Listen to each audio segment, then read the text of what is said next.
Okay, Appliance Boot Camp, YouTube family and friends. We're gonna give YouTube a few minutes to let everybody know that we're here. Let them send out the notifications. I want to thank everybody who's joining us this afternoon. If you can hear me, let me know if everything's pretty good. Like I say, I'm still trying to make some changes here. And let me check this. Okay, yeah, sounds good. Yeah, if you can hear me, let me know. It sounds good on my end. I want to thank everybody again for tuning in, or those who are coming in. The center is doing very well. We got our first shipment of new appliances in. We're actually connecting them now. We'll have our second shipment in tomorrow, and after tomorrow, we should have everything pretty much done. We got to go back and do some cleaning and some touch-up paint, just because we're moving appliances around and the last little bit of getting everything situated. We're gonna go back and after we get everything situated today, tomorrow, and a little bit on over the weekend, we'll go back and repaint everything so it'll be nice and clean when everybody show up. And we're fine. It went very well today. We had the actual mayor, the mayor of Selma, came in and spent some time with me today. We talked, and that was really good to meet her. And I went out and met some of the town town business owners this week. We had a little meeting that they have every Wednesday morning, so I attended that and meeting a lot of people. And we're gonna do really well here. I'm very excited. And like I say, for those people who in the community who's stopping by, people in the community who's coming in and just hanging out talking, I really appreciate it. And if you are watching, thank you. Okay. All right. Today, the series that we're going into, like I said, we're going into now what we call Technical Thursdays. And on Technical Thursdays, I'm going to address issues that I'm getting a lot of people calling me and asking me about. Instead of me having to actually talk to each person individually, I'll do a live chat and I'll address it here. That way they can go back and look at it. Also, if they have any questions, I can answer it here instead of taking 20 or 30 phone calls. I'm getting this a lot right here from people actually calling and saying they can't find their service manuals before they go out. They're getting ready to go out on their first service call, and they call me, and when they get there, they right now they don't have any idea of what's going on. And I'm asking them. I said, "Did you have you looked at your? Did you get the service manual?" No. Why not? Well, I don't know how to use appliancetology. Well, that's what you're supposed to do before you. That's what you're supposed to do before you even go out and start trying to do service calls. You need to actually learn how to use appliancetology. The appliancetology is a tool. That's just like saying I don't know how to use my hand drill, but I'm gonna go out here and try to fix something. So what you need to do, you need to whatchamacall, you need to actually make sure that you know how to use appliancetology. So those times while you are sending out your contracts, trying to get contracts and stuff, in the meantime, while you waiting for them to get back with you, you need to be learning how to actually use appliancetology. You need to learn how to be using your meter. We're gonna start going over how you actually use your meter. But you need to be practicing those things. That's the stuff. That's the stuff you're doing. Just like if you were playing a sport and you practice before the game time to get prepared. Well, the same thing with appliance repair. This your first time doing this. You need to get prepared. You just don't sit there and wait for somebody to send you a work order, and then when the work order comes, you're not prepared at all. So what we're going to do today, we're going to actually go and I'm going to show you the steps that you would need to do to actually go find your manual. And like I say, uh, some of it I know they have videos on appliancetology that actually show you how to do this, and they got instructions on how to do it. But I'm gonna go ahead and walk through it because I had maybe 12 calls in the last 2 weeks of people telling me they don't know how to use appliancetology, they don't understand it, and I I want to show you how to do it right now, how it works. So what are you gonna do whenever you get your first work order? Like I said, you're gonna call the customer, and you're gonna tell the customer to actually take a picture of your model, or for their model and serial number. Same thing, go to appliancetology, or you can go to the Sears parts.direct.com website, and they'll tell you how to where the model and serial numbers are located at. And if you don't know, go look at your appliances and locate your model and serial number. Matter of fact, that's what you should do. Go pull up the models, the service manuals for your own appliances first before you go and pick up anybody else's. So the appliances you have at your house, go get the model and serial numbers of them, and go find those service manuals. That's where you can practice at, and that way you'll get acquainted with where the model and serial number is actually located at. So when the customer call you, you can tell them where to go. All right. So what you're gonna do? They're gonna send you a picture of the model and serial number. And some people will say, "Well, what happened if they can't? They don't have a phone. What happened if they don't know where it's? They can't read it." Well, you ask them to do it as best as possible, or you ask them. They most of the time they got a grandchild, or they got a son, a daughter, or someone that's coming by their house if they're elderly like that. That's checking on them every other day. So what you do when somebody comes in to check, just tell them to have them call you, and they take a picture of them. But a lot of the elderly people are pretty technical savvy. Like I said, you're gonna get a picture of the model and serial number. And this is what the model and serial number is gonna look like. It might be. I'm not trying to make it sound. Uh, how can I say it? I'm not trying to dumb it down for anybody, but I have to do it like this because I assume everybody know, and I'm finding out everybody don't know. So when they send you a picture, this is what the model and serial number look like. And right here it says model number. This is the number that you want right here. This is that number. Over here is the actual serial number. The number that we're going to be looking at is right here. So this is the number that we want. So we're going to take this number that we have right here. All right.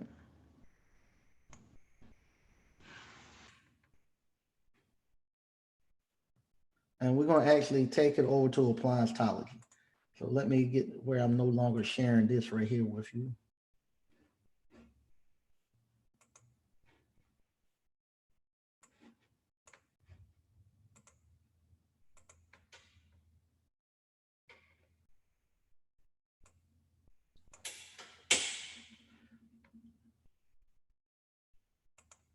All right, let me get this screen off of here so I can stop sharing it.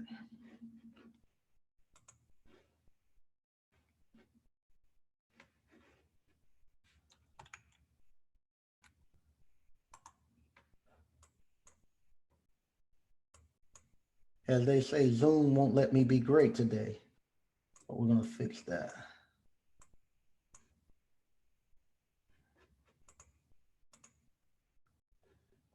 Okay. All right, so we're going to take that model and serial number that we have right there. And what you do, you'll actually write it down, uh, the model number that you have, and you're going to take it over to appliancetology. And from appliancetology, you're going to actually put in the model and serial number.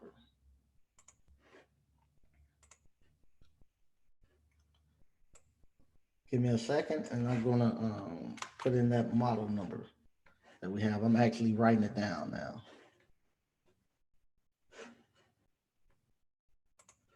Okay. All right, so then you're gonna come over here to appliancetology, and that model number that you have, I actually wrote it down, and I'm gonna actually uh, paste it right here. You can put it right here in the search.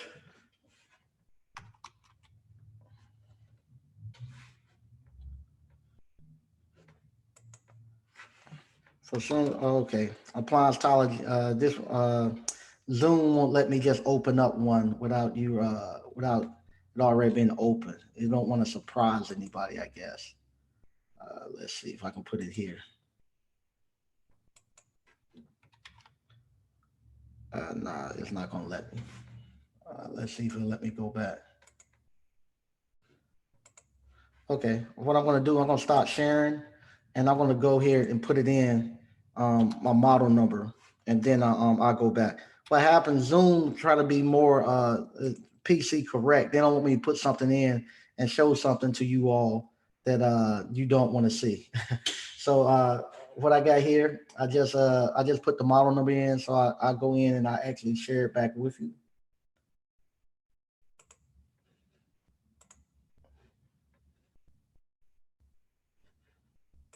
Okay. So now I put the entire model number in. And you see when I put the entire model number in, I only got a couple of things. So what you want to do, you want to read those things, but nothing's on there actually showing you the actual service manual, anything here. So you would actually open these up and read what everybody have. I don't think it. Yeah, it'll let me do that. So I come here. It let me uh it let me read. I'll read everything that I see here. I'm still looking for the service manual. So what you would do if you don't see that, just take off some letters, and then you're gonna put like a star. And that star is a wild card for searching. I mean anything, any letters or numbers behind that, and you'll search again. And here you see it brought up a little bit more. Somebody search for a service manual. Let's see what that is. Uh, Somebody's looking for it, but nobody's posted it. Still nothing here. But you don't stop. And what you all are doing, y'all stopping at the first thing. And you would still read everything that's in here. And then what you would do, you just come here, just take a couple more letters off and search. Now we got a lot more here. We got somebody looking for the service manual here. Let's see if we click here what we see. Okay, here goes somebody right here. They got the mini manual. So let's click on here to this mini manual. From that mini manual, let's see if we can open it up. Here we go. That's it. That's your service manual. And right here, it has everything that you would need for as the schematics. So if they said they had a problem, say the problem was it wasn't going into defrost. You would ask they would say it's not cooling, it's not going into defrost. What you would do, you would come here to your service manual right here. Let's make it a little bigger, and you'll actually find it. You'll look until you find your whatchamacallit, your defrost heater. And I'm gonna look till I see a defrost heater. Do we see the defrost? Here we go. Here go the defrost heater right here. That's your defrost heater. And from there, I'll actually look and see where, what's what terminals from the main control board actually send power to the defrost heater. I see J9 um, connector J pin 9 on a blue wire sends power to the defrost heater. I'm gonna go to the other side of the defrost heater. I see it's a pink wire that goes right here to oven thermos to a over temperature thermostat right there. Then on the other side of that oven temperature thermostat is an orange wire. The orange wire, I can follow this on around everywhere where I see the orange wire. I follow it, and I'm seeing where it goes back to the control board. Come here, goes back to the control board, connector J7 pin 9. So what I could do, I can actually go to the control board with the refrigerator unplugged, put my meter leads. I'm gonna turn my meter on. I can put it on either ohms or continuity, and I can put it 1 meter lead right here on J9. Yeah, J9 right here, and I can put it on connector J7 on pin 9 right here. And right here, I should, if the connect, if the what's called, if the circuit is complete, meaning that the thermostat is not blown or the heater is not blown, I should get 0 ohms, or I should get a content. I should hear a tone from the continuity test on that circuit. If I have anything that's defective in there, and I'm not getting 0 ohms, and I'm not hearing a tone, then I need to go to the actual device itself and actually ohm out the heater element, and then I'll ohm out the thermostat here. But that's what you would do. And you want to take this information, and you want to study all of it. You want to not just look at the defrost heater. You want to look at everything, where the power comes in at. You come here and you see AC. This where you see line voltage. This right here is where your power comes in. Right here. It's gonna come in on this brown wire, and it's gonna go down to right here to J11 right there. That's where the power comes in at. So you're gonna look at all of this, but that's how you go get your actual. That's how you go get your service manual, and what you want to do, like I say, just truncate it down until you actually get the number that get the actual model number that you want. Because the last couple of numbers on the model number, if you look at those last 2 or 3 digits or letters on the model number, all that is just like the color, and sometimes it might be the date code of what date it was actually manufactured. But that's just how simple it is. And when you hear, you're not just gonna you're not just gonna get the service manual, but you're gonna read everything. You're gonna everything that you see that they have here. You're gonna read everything. Somebody got one that won't cool. You're gonna read everything. You would click on here, and you would read what they said and what they tell you to do. No, they telling you everything you would need to know. You would need to know here. You're not going to be able to fudge your way around this, and you're not going to be able to go out there not prepared, because what happened when you get out there in front of that customer and it's just you and that appliance, it's going to tell if it's going to tell if you haven't prepared to go out there. And like I say, I go back to DCNF appliance. He's doing this, and he's stepping out there. He's fixing everything, and he's looking, and he knows when he goes out there, he's familiar with the appliance before he goes out there. So this is the stuff you need to do, and this is why you're charging them, the third party warranty companies, that hour and a half prior to going out there, because you're spending this time doing this. This is part of that 1.5 hours that you were charging them. You're just not charging them that just to charge them. You charge them that because you have to do this. That's what you have to do. And as you get better, and you don't have to come out here and do as much research. That's how your pay increase, because you don't have to spend the time coming out here researching as much. As you get better as a technician, and you get more familiar with the machines and stuff, you don't have to come out here and spend that hour and a half. That don't mean that you don't get to charge them, because you have to charge them with someone that was you have to charge them, just like the lowest person on your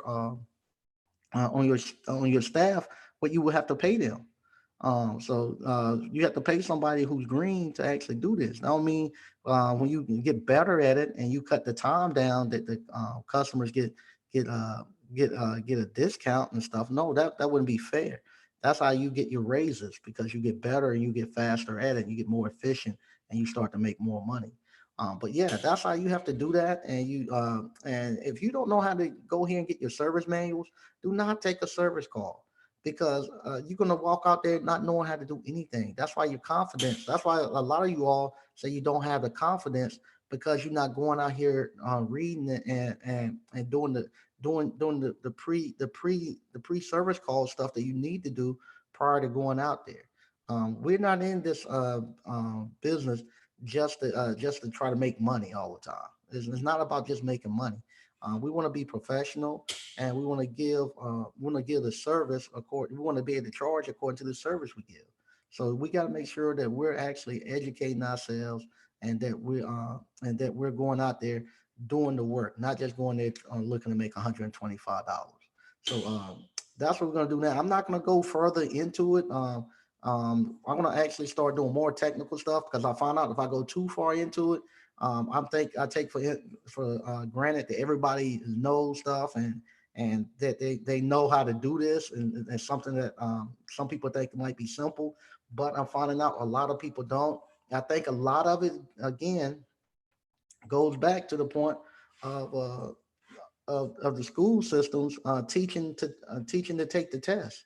They don't teach you anymore how to actually read and comprehend. They give you the answers and just say when you see this, check this box. And what's happened? That's what I was talking to some of my friends that are teachers and that are principals and stuff. They told me this is the problem now, the reading comprehension. They say it's not the problem that the information is there and they can't go get it. It's a lot of times it's just the reading comprehension. So we got to actually break it down into some smaller things and actually show them how to do it. The other thing too, once you go there and search, the other thing you want to do, you want to take your that same model and serial number, so you'll know where the components are at.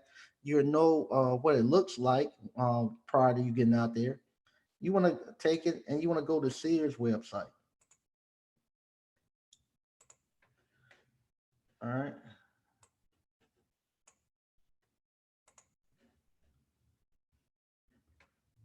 Okay, you want to come here and you want to go to this Sears website. Put your model number in, and once you get your model number in, here you can actually see where the components are at. If you want to see where the defrost, this would be right here is the main control board. Uh, let's see, right here will be the freezer section. That'll be your defrost heater. It'd be all these different components, and this is where you go look for those components and see where they're at.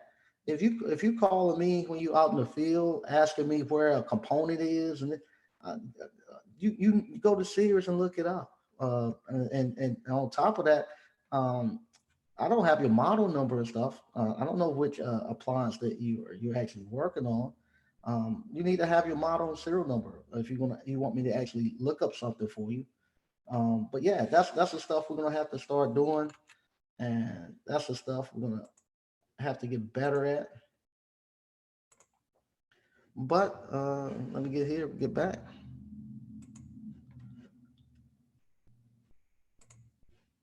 Okay.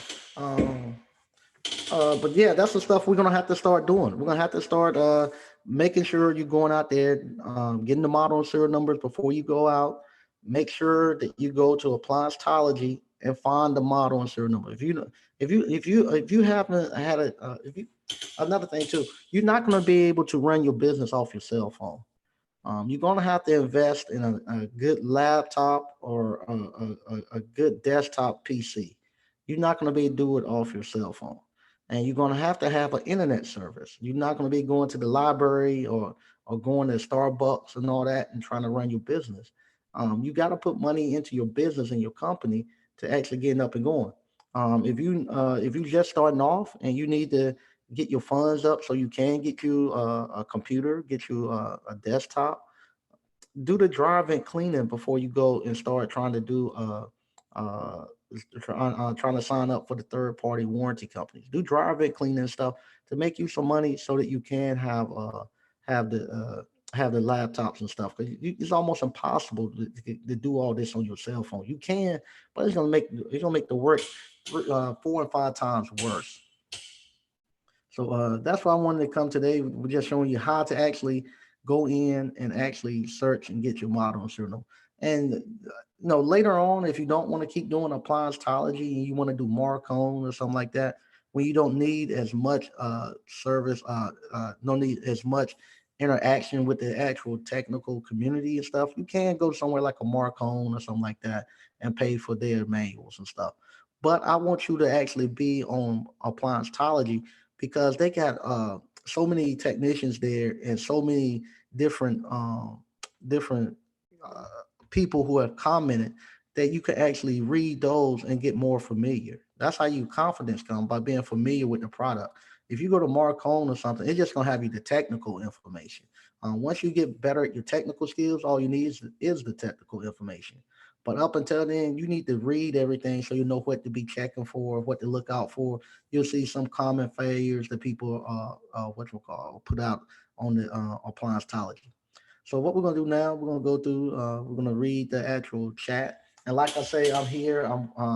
You have to excuse my my appearance because I'm still working hard to get everything in because we got a bunch of appliances that came in, and I gotta get those.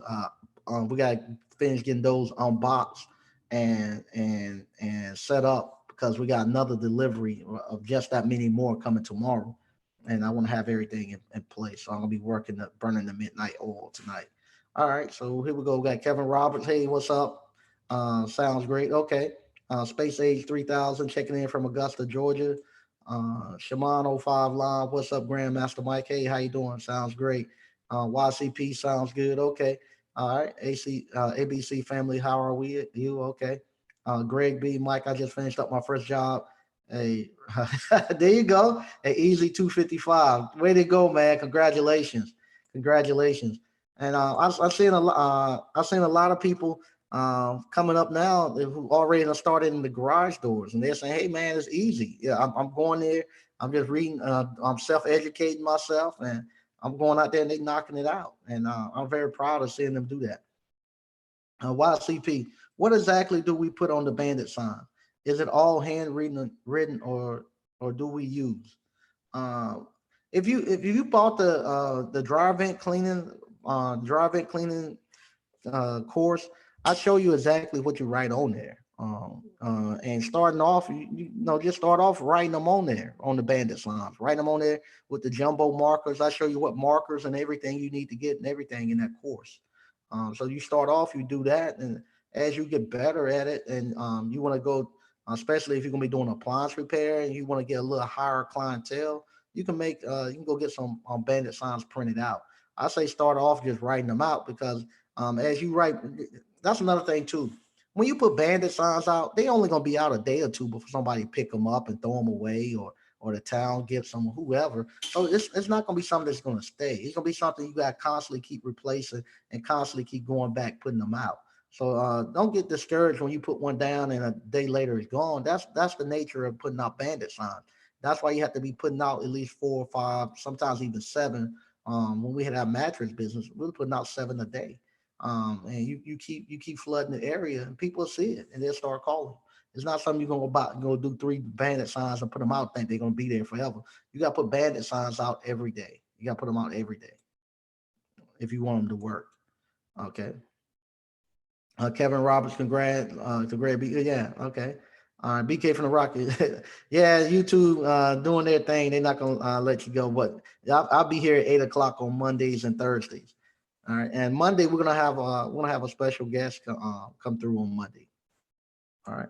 CCH 1978. What's up, ABC gang? Mike, those stupid tax cost me $460. Oh man, sorry to hear that. Yeah, I talked to him earlier this week.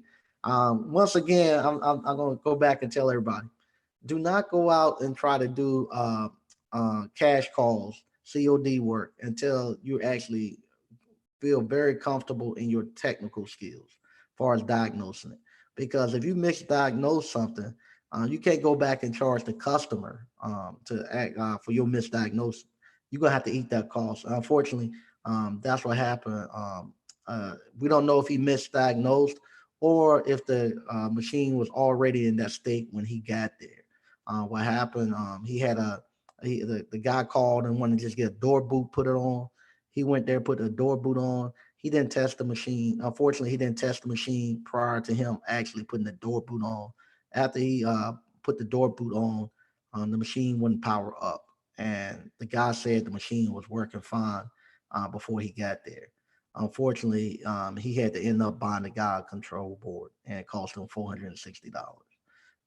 So that's why I say those are things that you learn while you doing third party warranties, and you make the mistake on their dime. When you go out to somebody's house, regardless of what, if they say everything else works, you always turn the machine on and make sure there's nothing else going on. Because sometimes you'll turn it on, and if he turned it on and found out it was it was a bad control board, the guy might not have wanted to put that money back into the machine. And then you will get your service fee. You would tell them, hey, I can put a door boot on, but you got bad control board too. And if it might put him outside where he doesn't want to make the repair, but you'll catch your service fee. If you don't do any of that, you just going on their word, especially now somebody go buy one off of Craigslist or something, get it delivered, and they say on Craigslist all it says need a new door boot, and they call you and say, hey, I got a door boot, can you put it on? You put it on, then they say, hey, you broke it. So you gotta be mindful of those things. And those are things that you learn um, just by doing business, and you want to learn it on third party warranty companies, and then you find to go out. And that's the same thing too.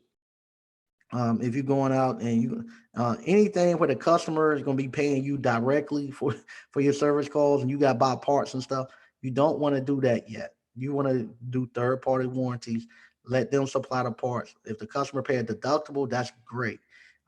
You collect the deductible, but the customer is required to pay you the full amount. You don't want to go until you get your skills up. You don't want to go to lead generation companies. That's the home advisors or anybody else who go out and get leads. TMM Appliance, I had a good interview with a guy where he actually tell people if you're a one man shop and you ain't got no front office and stuff, he's not going to do business with you because he knows that there's so much work out there that he can actually he'll flood you and you wouldn't be able to keep up. So he actually don't do no business with you unless you at a certain level. And that's the way you have to be. You can't do COD calls until you get your skills up. And you're gonna want to step out there because you're gonna think the money's good, but it's gonna bite you. It's gonna bite you, and it'll bite you at the worst time. Greg B. Appliance videos is a good thing to sign up with. It helped me out a lot. Okay, yeah, there go too. Go appliance videos. Everything that you can find, you go. All right. Clinton Jackson, I got an onboarding appointment with 210 next week. She'll be getting my first call real soon. Okay, congratulations. All right, Jamal Spears, what's going on, Mr. Sneed, and ABC fam? Hey, all right, yes, way to go, Clinton. Okay, uh, they're doing some networking. Okay, Okafor up. Hey, Mike, I remember you saying our bills become our business expense. I live with my brother, and we split the household bills 50-50, but the bills are in his name. Uh, so what are you saying? You still have to pay them. You still have to pay them. So you're still sending the bills out. So whatever bills that whatever bills and stuff that you're paying right now, how much do you pay on the light bill? Um, so if whatever you pay on the light bill, and you need to go ahead and get your a room or bedroom or square foot, whatever you're going to make your office at, and you need to talk to your CPA to the state that you live in, and they'll tell you how much of the rent you can actually deduct for actually running your business, and how much of that light bill you can deduct for actually running that business out of there. So yeah, but you need to talk to your CPA about that. But yeah, because you actually running your business out of there, you actually can you actually do be able to write that off a portion of it. Um, so there you go. All right, Patrick Young, what's good, Mike? What's good, ABC fam? All right, Oakford. In order to claim these as here you go. In order to claim these as, or at least the 50% each month as business expense when I file my business taxes, does my name need to appear on the bills too? Nah.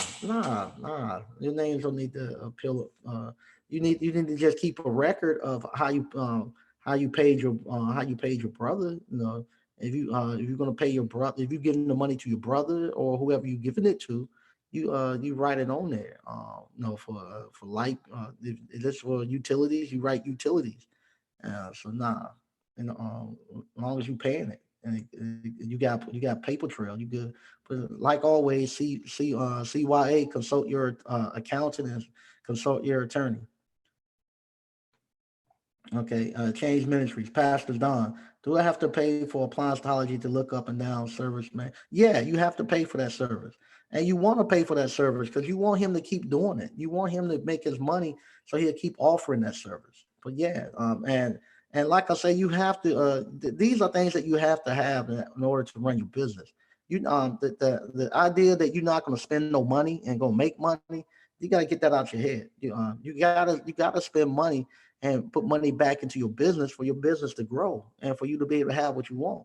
Just think, right here, in appliancetology, I just had to spend almost $12,000 on just on appliances alone to come in here. I mean, to buy the new appliances, they're not cheap. It's 12,000 to get new appliances in here, for everybody to work on. I just think I say, okay, I want to have a state of the art situation, and I'm actually and you all are paying me to provide a service. You could easily go, like I done when we first started off, just go grab some scratch and dents that I have and bring them in here. But I said no. Now, you all are actually paying a service that y'all expecting to be at a certain level. So now I have to step it up. I have to come back and put money back into it to bring this place back up to compete. If I want to compete with the big guys that's out there, I gotta actually step my game up and get to the level where I can actually say, okay, I'm gonna compete with the major guys who out here uh, who's actually offering courses. That's my job. No, that's my goal, is to be on compete nationally with this school. And so I can't go here and say I'm just gonna grab anything and put it out here. I gotta get it fixed. Same thing. The next couple of weeks, we're gonna have all the new online stuff going in. We got new cameras that we use. All that stuff, I gotta put it in there. So when I go to these conferences and stuff coming up, and I come back to the Asties and stuff, if I'm gonna set a booth out there, which I plan to do, I'm gonna have a booth. If I got a booth out there, and you got all these national players out there, I gotta be able to cut the mustard. So and same thing with your business. You're not gonna be able to get out your business and don't think you're not gonna spend no money into it. No, that ain't gonna happen. You're gonna have to spend some money, but you get that money back, and it's a write off. And most of the time when you spend it, when you go out here and make the purchases and stuff, your business is actually paying for it. It's not you passing it off to the customers. And later on, we'll get to the point where we can go and we can actually sit down and you can do your COD, your actual cost that is costing you to run your business. Right now, I'm just telling you all $85, and that's the average where I'm saying you need to make a decent living across the United States. If you're charging about $85 per hour, you're going to be pretty good. But eventually, as you get better at your business and you start to learn and think like a business owner, then you need to sit down in your peer groups and sit down with somebody who will actually go through and actually show you how to actually calculate your cost of doing business. Because you got a true cost, and with your cost of doing business, once you know that true cost, then you know how to go out and you know how much you can actually afford to pay for a customer. You'll know your lifetime value of that customer. So you know, okay, if I pay $30 for this customer to acquire them, I know over the lifetime how much money I'm going to make off of that customer. So then you can actually know how to actually do your when you're doing if you're going to be doing Google AdWords and you're going to be paying for clicks and stuff like that. Then you know what you can afford to spend. Right now you're not there. It's like if we were to get into the actual real business stuff, it'd be like a kindergarten. You taking them, you're going to do trigonometry. They haven't learned their multiplication tables yet. That's where it'll be at. If you somebody just coming into business, it'd be like you going to trigonometry. You got to get the basics down first. Then once you get the basics down first, then you go to the next step, and you actually then move your business up. Like for instance, a lot of people call and say, "Hey, somebody I see this a lot. How much you charge outside of your service area? Where you what you call? You charge your I'm telling you, charge $85 per hour. So how far is it gonna take you to how long is it gonna take you to drive there and come back? If you saying it's gonna take me 30 minutes to drive there and come back. Well, 30 minutes there, 30 minutes back, that's an hour. So that's $85. How much gas you gonna spend going out there and coming back? If you're gonna spend $20, that's $105. No, that's all. That's it. So when they call and ask you how much you charge to go out there to service something outside your service area, you tell them, oh, it'll be additional $105 to go out there. When you go out there and you come back and you tell them what's wrong, and they're gonna ask you, well, how much are you gonna charge, how much is it gonna cost for me to go out there and put the part on. You're gonna do the same thing. You're gonna say, hey, it's 125 for me to go out there with labor, but I gotta go outside my service area. It's gonna take you 30 minutes to drive out there and 30 minutes to drive back. And it's gonna take you $20 in gas. You're gonna tell them again. It's gonna be another 105 for me to go back out there.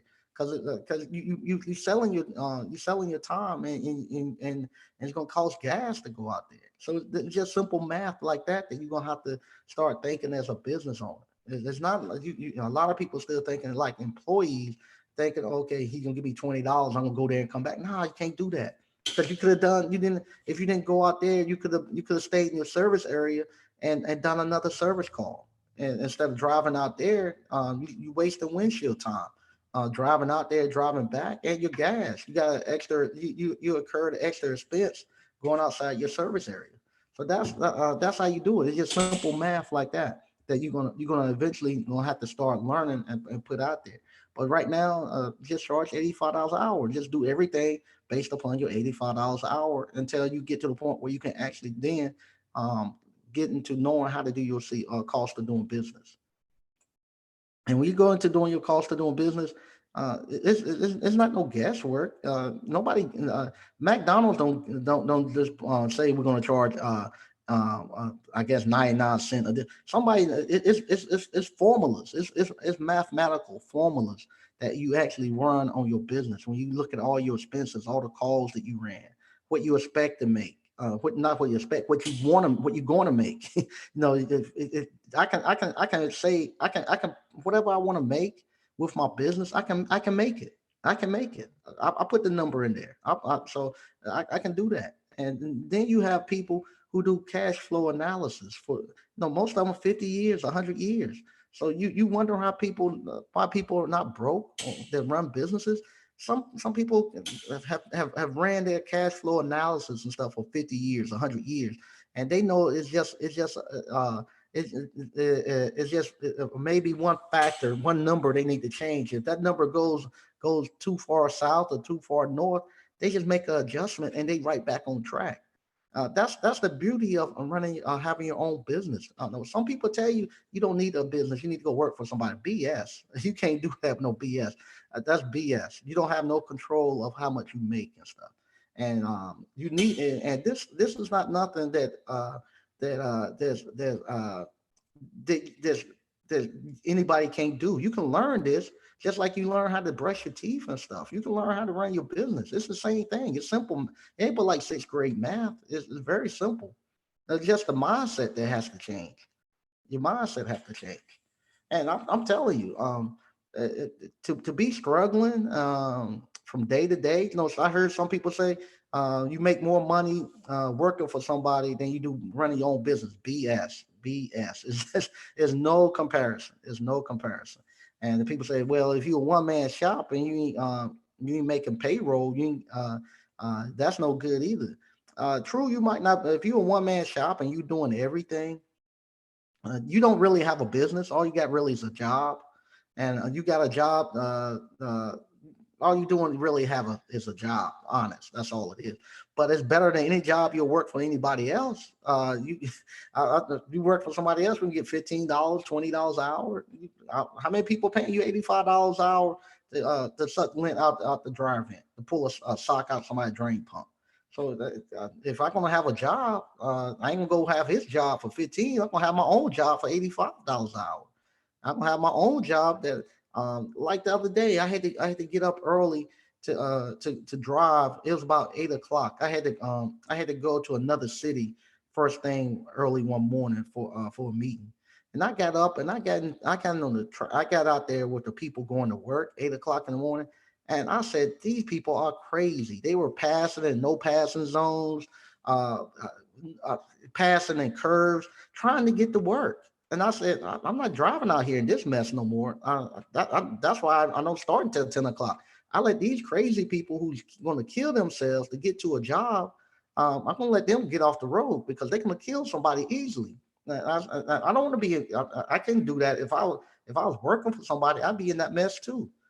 So it's dangerous. It's dangerous to have to be going out there. So I let them go. And with my own business, I start at 10. I'm home before 4 o'clock. And even like now, when people say, "Well, you have to work long hours if you working for somebody," it ain't work. I've been at this thing since about 5:30 this morning, and I'm having a ball. This right here is not work. I'm having a ball.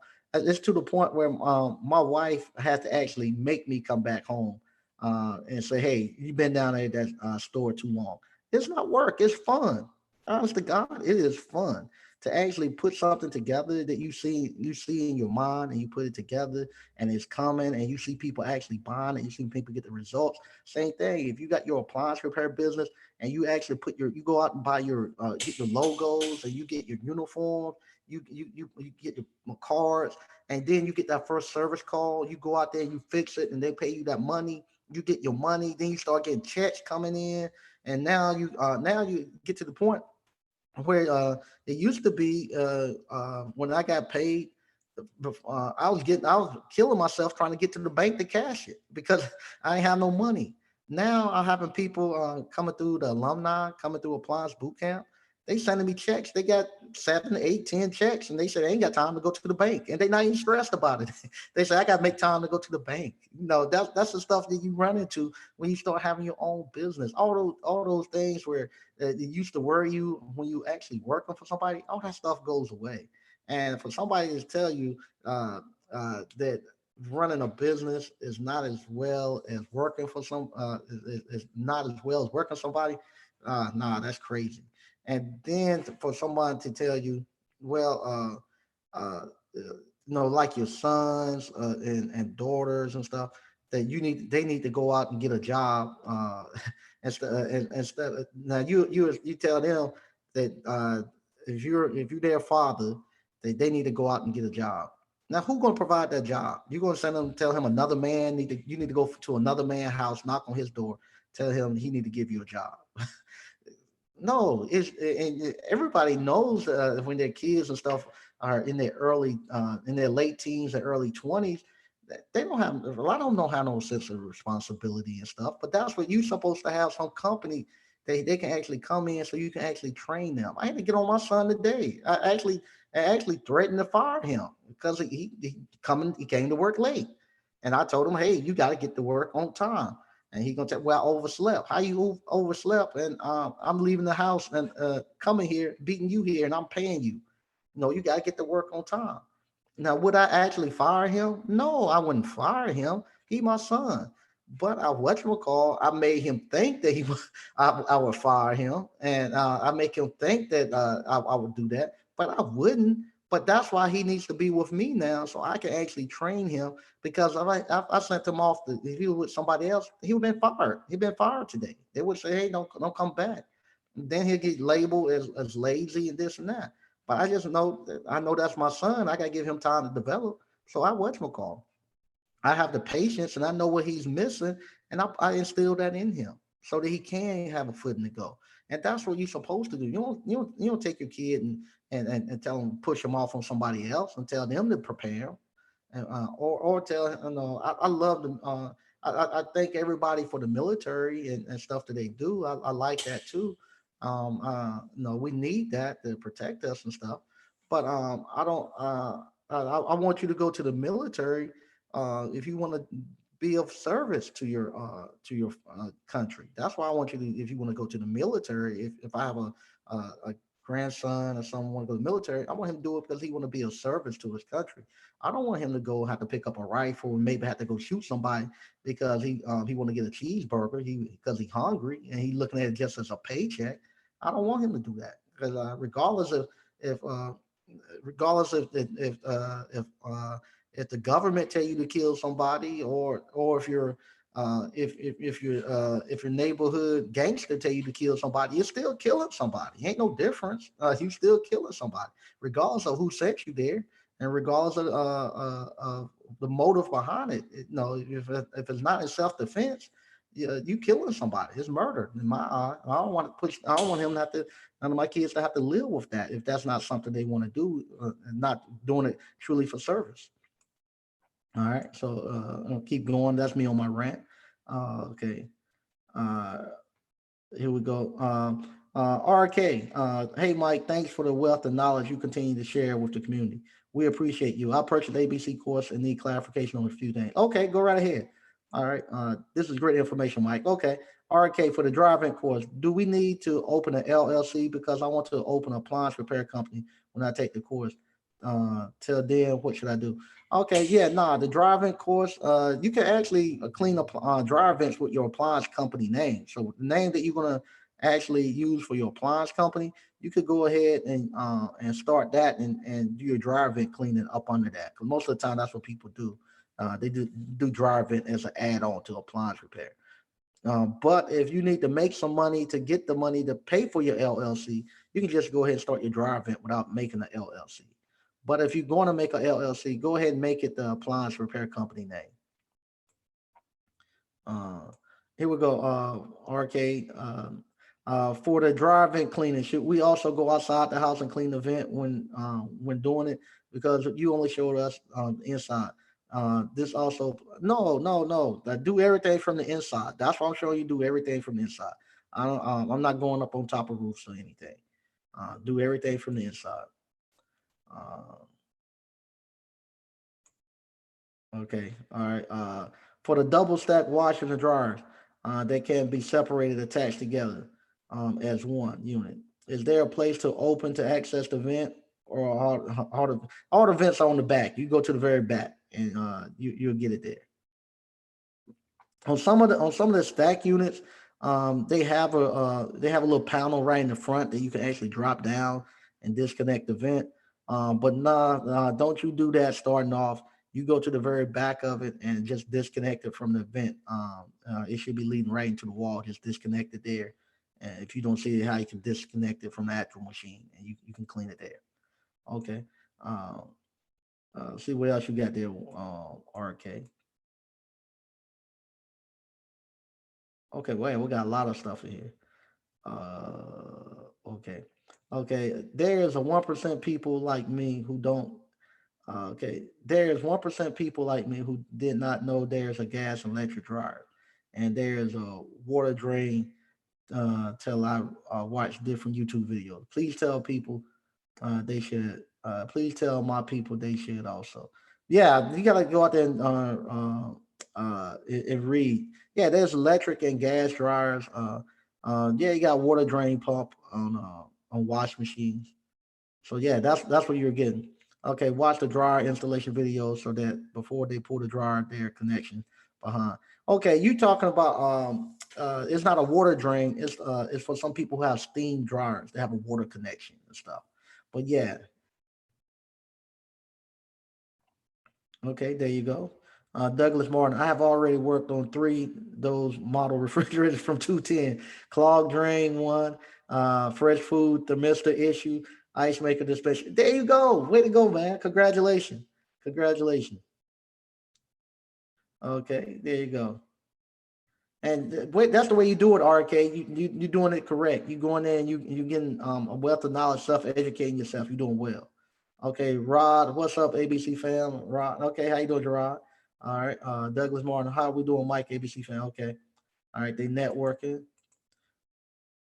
Okay, gonna drop them bandits on Friday nights. Okay, there you go. Yeah, on Friday. Yeah, that's another thing too. If you good thing, T Fitness. Yeah, if you put them out on Friday nights, the town and all that stuff alone, they don't work on the weekends. So you get a whole weekend, and then Monday or Tuesday come there and pull them out. And pretty soon, with the election and stuff, it's just gonna be people putting so much stuff out there, so many signs. They're not gonna be able to pull all of them up. Okay, yeah, Douglas Martin. He said Mike is right. We need to be studying these appliance material. Yeah, no doubt.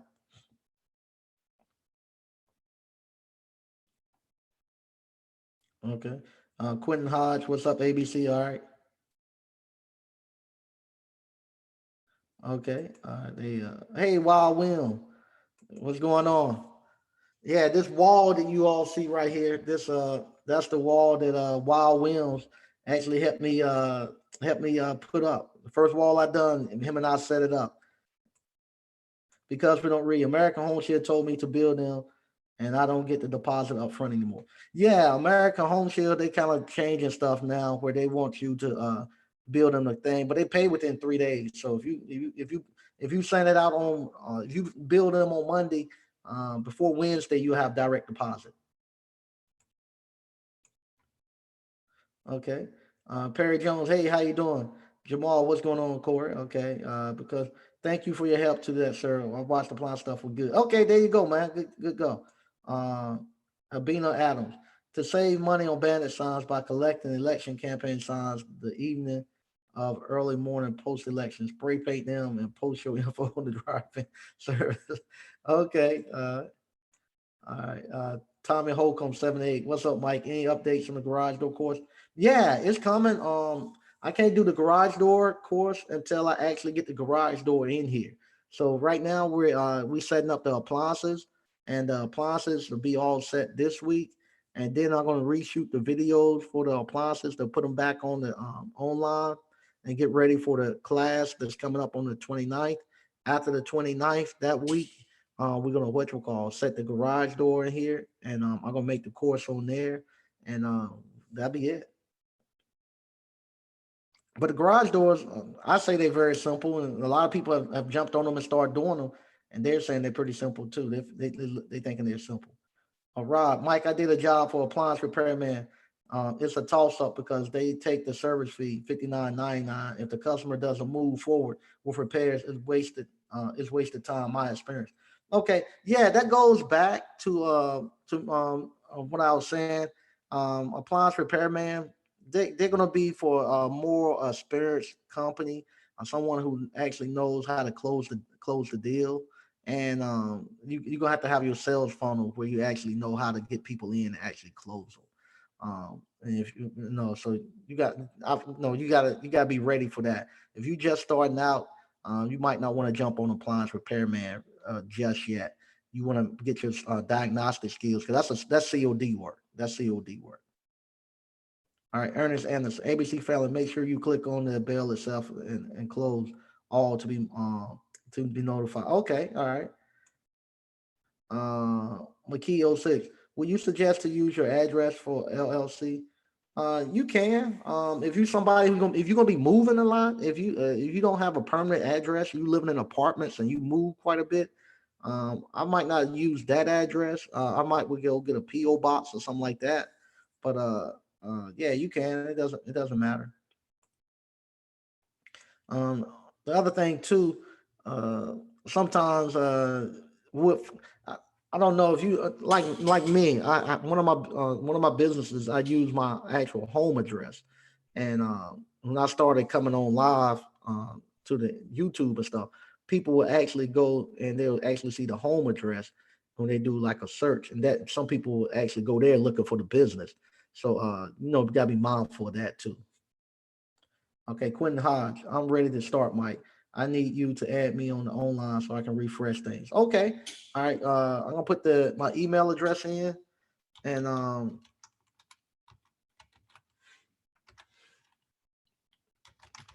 once you go and sign up for the once you register for the online, just email me, and I'll get you logged in. Okay. All right, Mike. When doing COD, what are some things you should do to manage the risk of potentially getting hit as you describe her? You don't want to do CODs until you what will call until you're ready. COD, you'll know when you're ready. I have people who are actually doing CODs, but they know they're ready, and you'll know that you're ready. Because you have the confidence. You know your diagnostic skills. You when you're doing third party warranty, you now the confidence is there that you can go, and you don't ran into all these little tweaks that somebody who just started won't see. So until you're ready to go, don't jump out there on COD because you need the CODs. There's no protection there. No, it's like been on a trampoline with no safety net. So don't do that. And you'll know. No, nobody have to tell you when you're ready. You know. Is appliance charging 200 a month or 200 per year? Because I see the membership. That's for a year. That's for a year. 200 for a year. Okay. No, it's not over. I don't think we're over. Nah, we still in. We still in. Okay. Mr. Smith got the Baker's Pride commercial ovens installed. Okay, way to go. Okay. Um, Okra, how do we minimize windshield time? You're gonna minimize windshield time by actually giving. When you first start off, you might have to be spread out a little wider. But as you start to do more service calls and your name start to get out, and you start to get more referrals and stuff, you can actually then start bringing your zip codes and your actual service area in, and you're shrinking in to where you want to be at, and that's how you minimize the windshield time. And you also you route your calls a lot tighter. You're gonna have to get some type of scheduling software where you actually schedule a bulk of calls during the same time, doing this on the same day within the same time frame. So that way you're not driving back and forth across town. So if you're on the north side, you will schedule all your morning calls for the north side, and then if you're in the you're gonna end up in the south side that afternoon. You'll schedule all your calls for the afternoon on the south side, and you don't want to be driving from north to south all day. And you're gonna and once you get to that point, you're gonna have to have some type of online scheduler that actually schedule that, because you're not gonna be able to do that by pen and paper, because it get to be too troublesome. You're gonna have to have some type. I use software. You might could Let me take that back. People done it before computers, so they probably can do it with pen and paper. But you're gonna need some people just constantly doing nothing but scheduling all day for you. If you're gonna do it by yourself as a one man show, you're gonna have to have. You're gonna Me personally, I gotta have software to do that, to actually schedule people in. Okay, Mr. Smith. I feel you on the hourly rate. Okay, somebody soaking up the knowledge. Okay, there you go. Time, freedom, and no cap on your money. Yeah, there you go. You're on fire. I'm struggling now, but Monday I'm applying to warranty company. There you go. Way to go. Waiting for my tools to be delivered. All right, Mr. Smith. If I need to go pick up my daughter from school or attend a school event, how many people can do it? There you go. No doubt. No doubt. Yeah, no doubt. All right, they got something going on there. ABC fan, we look bad. Mike, look bad. Be prepared before you. Nah, but YCP, that's just not it's not the people coming through here. We look very very good. I mean, we look very very good.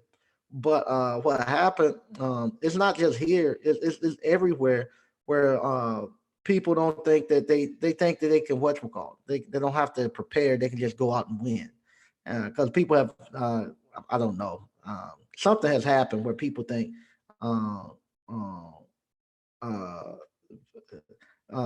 people have gotten to the point where they don't think they have to prepare. They think they should just automatically just win, and they don't think people put in hard work and stuff in order to win.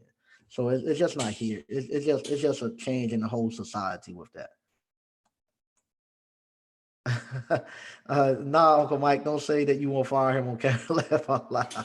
Yeah, they believe it or not, my wife and kids, they probably looked at maybe one or two of my videos. They don't look at my videos. Uh, let's see, YCP connections. If we look bad, then like, okay, there you go. Wild Williams love it. Okay. Is the deadline to get all included the 29th? Does that include the payment? Nah, if you want to, that 29th is the deadline, but if you're on a payment plan, you good. As long as you start your payment plan before the 29th. But after the 29th, we got whatchamacallit. We got to cut it off, and we're going to start breaking stuff up. Because the reason why I need to do that, I got people who just want to get the business, people who just want to maybe get the garage doors. people who just want to get the appliances. So I'm gonna break that up so that we can do it like that. Okay, CCH 1978. Garage doors are easy, not many components. Yeah, it is very. It's probably less components than the actual blenders. There's no components at all in there. Okay. Because we don't read, what's the best way to learn how to diagnose Uncle Mike? I felt like a deer in headlights, and I did a COD and fixed it by accident. Yeah, the best way to diagnose, you're gonna have to actually read and study those like I just told you, go on appliancetology, read everything that you find and everything that somebody wrote about that appliance. Read all the service manuals, read everything. Um, and from there, you what you call you then will start believe it or not, as you start to read that more, you get immersed in your mind, and you'll be out there and you might not even realize it, but when you read stuff, believe it or not, your mind is kind of like a computer.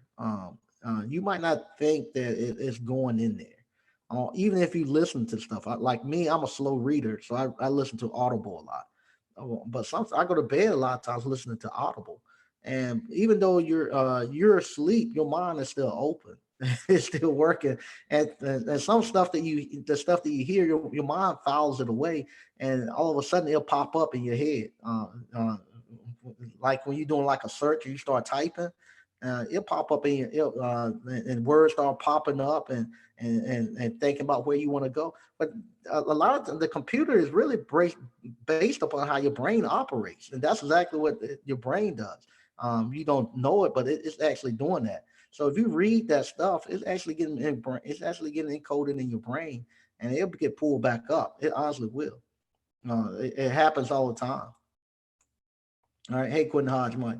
Rod from Atlanta, Mike. Diagnose a bad heater element on a dryer. Customer just don't want to pay for their repair. That's fine. Collect your service fee.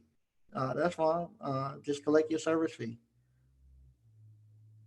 What is the price of the appliance boot book? I think it's about $200. I think it's about $200 now. I do the online, but I think if you buy the book, it's about $200. All right, DC. What's up, Mike? Hey, how you doing? Yeah, don't want to work take on the responsibility. Yeah, some of them, he about to add garage door openers. Okay, there you go. Yeah, that's another thing too. If you all who doing appliance repair and you want to do garage doors openers, you just call your home warranty and just tell them, hey, you're going to add garage doors, and they'll add them. And that's extra calls coming in. And you ain't have to do anything. You just tell them, hey, I fix garage doors too, and they put them in. They put them on, and you get more hits. Okay. What we got here? Ernest Anderson, Mike. Credit union or bank for our business account? I don't know. They all suck just about the same. What you get less than 1%? I don't even think you get 1% nowadays on your on entrance. So it doesn't matter. Don't matter. All of them suck. Yeah, almost just as well putting it up under your bed. No more money than they give you. I try to use for some of my businesses. Like if I gotta do payroll or something, unfortunately I have to use some crazy bank like a Bank of America or Wells Fargo. And the only reason I do that because if I'm on vacation or if I'm out of town and something happened and I gotta make payroll out of that account, I want to be able to walk into the branch and take care of business, and so that's one reason that. But if I didn't have to, if it weren't for that, I wouldn't use them. I like the credit unions, but the credit unions that I have here in North Carolina, like the state employees, they won't allow you to have business accounts. So, but yeah, not all of them suck. It ain't no difference. Oh boy, Dread, I want to say thank you to your parents, Mike, for raising you the way they did. That made a true blessing. Jesus Christ. Yeah, if you had seen my dad the way he was on my brothers and I, you would thought it maybe child abuse back then. But it actually was the best thing to happen. Like for me, I actually believe it or not. I flunked out the first year of college. When I went to college the first year, I was a country boy coming from coming from out of Stovall, North Carolina, and Stovall on the weekends. You had to cut wood, and you had to want no air. We only had in my hometown. They had two buildings. They had air conditioning. That was the post office and the store called Jimmy Wilson's. That was the only two. We didn't have air conditioners in the school, and that was the only two places they had air conditioning. And the heat, everybody had to you had to cut firewood. So the whole summer you couldn't you during the summertime you had to cut wood every weekend to get ready for the winter. And so man, and then you had to work in tobacco and all that. When I got ready to go to college, and I got to college, and I ain't have to tote no wood and bust no wood, and plus in Stovall, everybody was your cousin and stuff, and one put maybe two or three girls in the whole no one put two or three girls around there that you could really talk to, and everybody talked to the same girls. Man, shoot, and I got the auntie and got out there and didn't have to cut no wood, and all these women. You had women from DC. You had all the women that you could think about. Man, shoot. And I was on a partial scholarship. Believe it or not, I had a partial academic scholarship, and I started off with a full load. And by the end of that semester, I think I had dropped. All I had was a lab and one course, and I made a C and a D in both of those. But I learned how to do an ace jack split in spades. Now I minored in spades. I was good in spades, but I flunked out. And so what happened? My dad he came up there, and and they were gonna make him what's called. They said that I could stay in school, but they would have to pay. And my dad said, "Nah, I'm taking him home." So my dad made me pack all my stuff up. I had to come back home. And this is what my dad told me. He said, "In order for you to actually go back before he would let me go back to school, I had to work." Now my dad, this money that he hadn't paid, this was scholarship money. So this is what my dad did. My dad made me work, and he said I messed up the old folks' money. So he made me work and pay him back for the first semester that I messed up, and then had to pay him to go back to school. So I had to work. I had to go get a job, work, pay back the money he said I messed up, then pay to go back to school. But that was the best thing that ever happened, because then he made me go work with him. I had to go to the factory. I had to go to Burlington Industries, and go work at the factory, and cutting blankets and on the cloth and all that. And you walking in there and everybody asking, "I thought you was in school." "Yeah, what happened, man? I flunked out." "Oh man," you was embarrassed, and the only thing that saved me where I was able to get some money. I had an internship, and back then the internships they actually paid you just like if you was working as working a career. So I had an internship, but they didn't know I had flunked out of school, and and they called me for the internship, and I went to the internship, and that's how I actually made the money to go back. But yeah, so at that time I thought he was the worst person in the world, but now I thank him every day for doing that, because if he hadn't, I would have went back that second semester and flunked out again. All right. All right, Rod, laugh out loud. The tail end of my first here we go. Kevin Roberts, Navy Federal does business account. Okay. All right. Okay, he signed up 2 weeks ago. Okay. Laugh out loud. That was the tail end of my first message for me about me doing a job for the appliance repairman. They take the service fee, but I'm sticking with the warranty code for right now. Okay, there you go. All right, Nora Ingram. Thanks for your time, Mike. Enjoyed all the live content and hearing you share your knowledge and experience. Thank you, thank you. And like I say, I can't wait the next week to actually turn the camera around and show you all what we got going on here. It is good. All right. Steve Jameson, I've been, you were all over.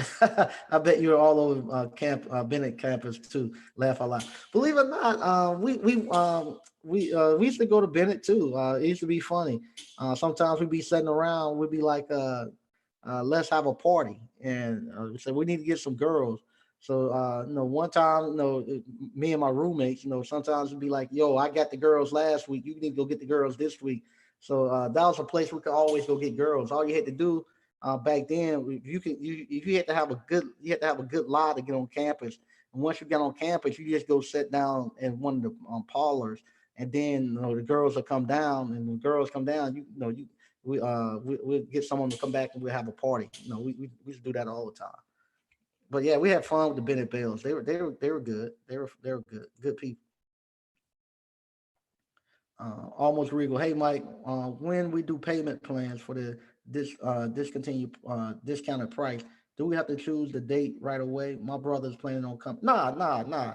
You can choose it. You can choose the date anytime you want. Once you can come as many times you want and come when you want. You ain't got to choose a date now. You choose and you can't come if you're doing the payment plan. You can't choose your actual. You can't come to the live event until you totally paid up. All right. All right, 89, Dr. Funk. Mike was wild, was wild casting the What up, ABC fans? Just finished doing an iPad repair for a couple. Okay, there you go. There you go. All right. Yeah, I hope none of my boys come in the chat and say anything about ENT back in the days. uh, that's we have to save that. All right. BK from the Rockies, the North Carolina Anti-Chancellor Scholarship. I remember being offered it while in the high school. I declined it for now Chancellor Scholarship. Yeah, okay, there you go. Uh, Almost Regal. Mike, what's up with Tech Connect from my other brother? We want the contact for the course keys from ABC 10. Okay, yeah. Ontario, he's doing a course here. If you go to Tech Connect NC, you should see the course. He's doing one here. I think the first weekend of March. He's doing one here. He's we talked. He's been busy here really lately, but he's supposed to come on to the show. I think maybe he's gonna come next week or sometime. He's supposed to be coming to the show. All right. Okay. He made $80. Way to go, 89, Dr. Funk. You the technician for everything now. Okay. Well, now it's 9 o'clock, and like I say, I try to stay within an hour for doing these live feeds and stuff. Hey, what's up, Slick? We right at that hour time frame. Like I say, next week, hopefully, we'll have one of the alumni on. I'll confirm that he said he's going to try to make it up here, and or we'll do a live feed together. And he's a young guy. He was actually he went to North Carolina A&T. He's a young guy. He's in his early 20s, and I talked to him, and he's already quit his job. He had a job and he quit it around December. He's now we're talking. He's actually now he says he's getting ready to buy him a van, and he's actually doing cash calls. He's actually very good tech. He's very good tech. He's doing cash calls, and he's making his money, and he's doing well. So hopefully we'll have him on Monday, and that'll be a motivational Monday. I got several other people who already booked in. I'm reaching out to more people. We almost got the whole month of February booked up for alumni coming back and talking, and I'm gonna continue going on like the with the service calls. So the first step that we just done on the technical Thursday was what you do when you first get your service call with your third party warranty, going out doing the actual uh, taking the model and serial number and going out getting the research. The next thing we're gonna do the interaction when you go to the customer house, how you interact, and we're gonna go through a whole series from the time you get a service call till you go out there, interact with the customer, you diagnose it with the customer, and then from there we're gonna come back and show you how you look up the parts. After you look up the parts, we're gonna show you how you call in. We're gonna do every step. Call in to the third party warranty, how you give them your prices and stuff, how you go back out there and install the parts. We're gonna do that whole series so that way everybody be covered and they can go through and look at everything. All right, so just keep following it. Like I say, we're here every Monday and every Thursday from 8 to 9. And thank you all for tuning in. Okay, one more thing. On the online drive it videos, you do not show what to put on the bandit sign. You just show us a bandit sign looks like. Can you explain a little? Uh, can you explain a little Earth? On the bandit sign, you're gonna just. I thought. Let me go look because I think I had on the bandit sign. I had one that I had actually wrote. Where you could actually look and see it.